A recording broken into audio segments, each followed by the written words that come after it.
What is going down, guys? Coming to you live from Levi Stadium after the San Francisco 49ers lose the season finale against the Rams. Um, what do you guys think about this one? How are you feeling? Obviously, bittersweet to lose the game, but also understanding we knew what it was. A lot of players were sitting down for this one. Guys were exiting the game early. Trent Williams only played one series.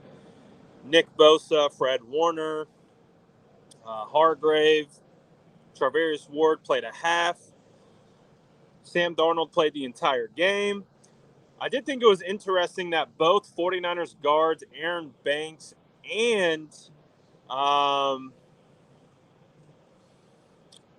Spencer Burford, were interesting. They played the entire game, and we didn't see Jonathan Feliciano play once.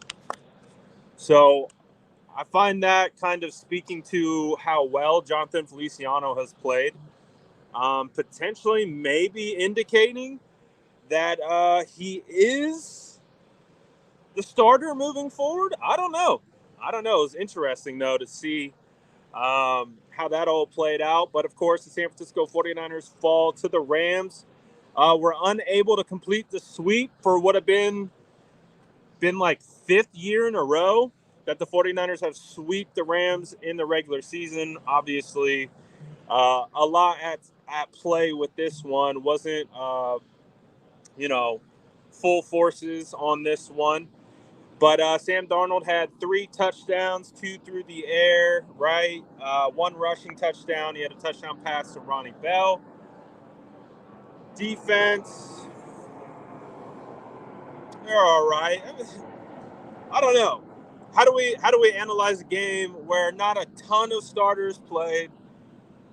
We understand that they've got a bye coming up, and then they're getting ready for the divisional round.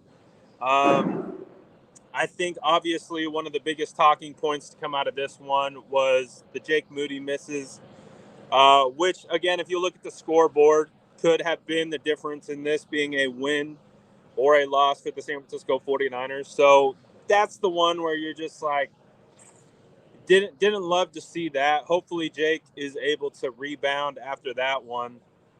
Kyle Shanahan spoke to the media after it, saying that he's not too concerned about it. They're not going to bring in any other kickers. They're not going to do anything like that. So the 49ers plan is to proceed forward with Jake Moody at kicker. So, hey, man, he had made, I think, 49 field goals in a row before missing the one from 38, and then he missed a point after attempt.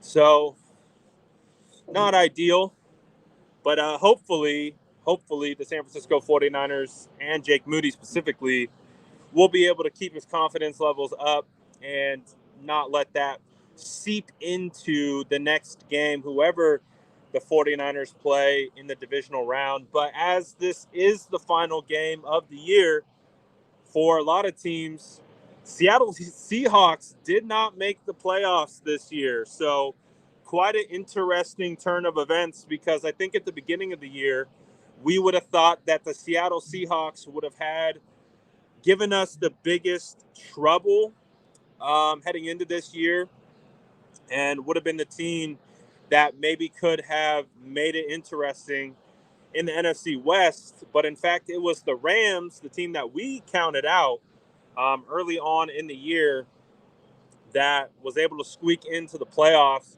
And who knows? There's maybe a chance that the San Francisco 49ers will be seeing the Rams here pretty soon. So I don't know. This game totally felt like a preseason game. It was a weird one. I've never been to a game for the 49ers where they've been the 1 seed. The final game of the year didn't matter. They're resting starters. So it was an interesting environment. I would say Levi's was still packed. I mean, tons of fans here. Fans were getting loud. Definitely wanted to BLA chants all over the stadium. It was pretty funny when they showed the score of the Eagles versus the Giants game. The entire stadium erupted. Just loving the fact that the Eagles have absolutely collapsed since the San Francisco 49ers beat them in their home stadium. Um, man, I don't know what's going on with the Eagles. It was the 49ers really put it on them, and they have not been the same ever since. So if the San Francisco 49ers do face off against the Eagles, I think we're feeling pretty good about that. I wouldn't mind to bring the Eagles on over to Santa Clara, and because I know this stadium will be insanely loud if you bring the Eagles here. Because just again, judging by showing the scoreboard, 49er fans don't like Eagles.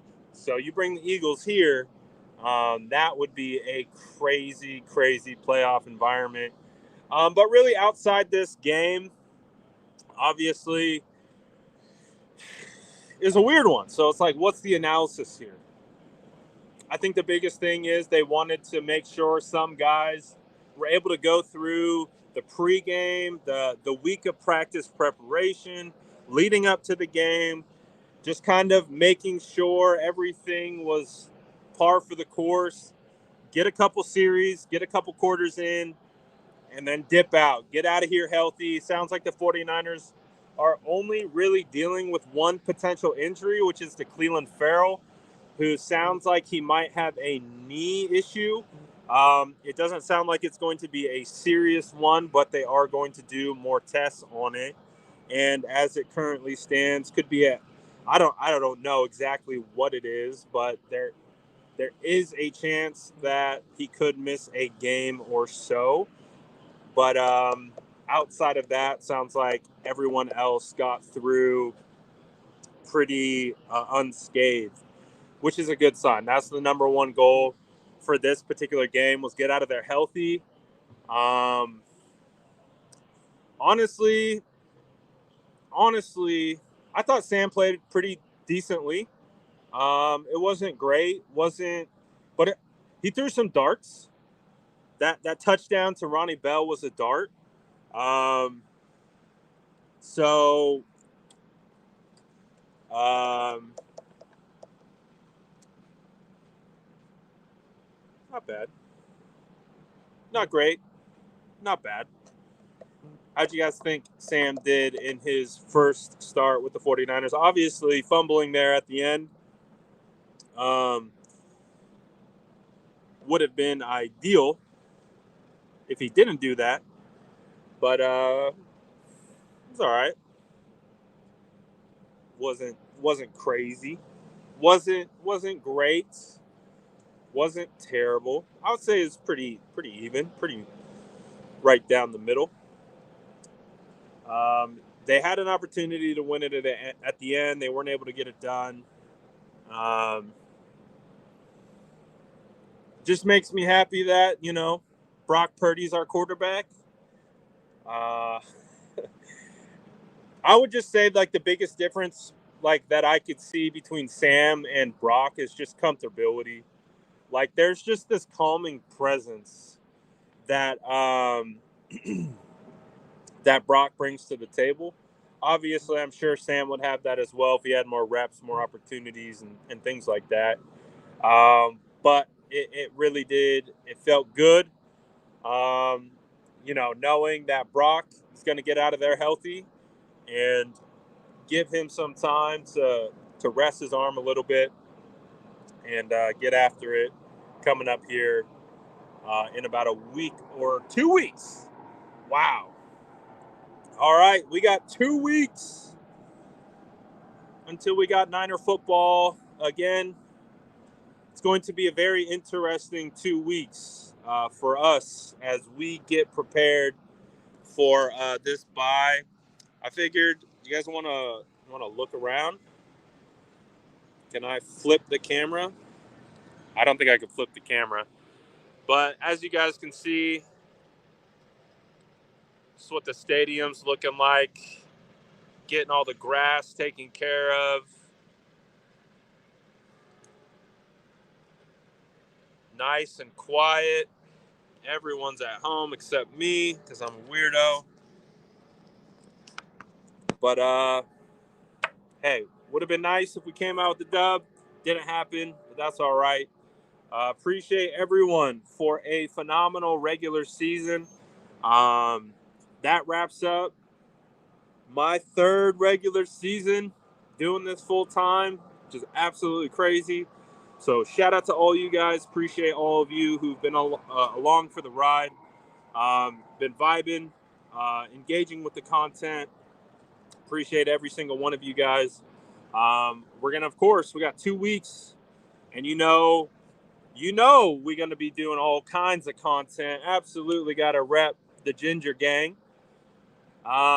So we'll come back tomorrow, reset, and 2 weeks.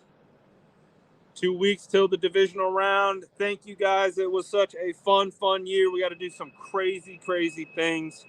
And we got to witness some amazing 49ers football, amazing stories, storylines, some really historic things.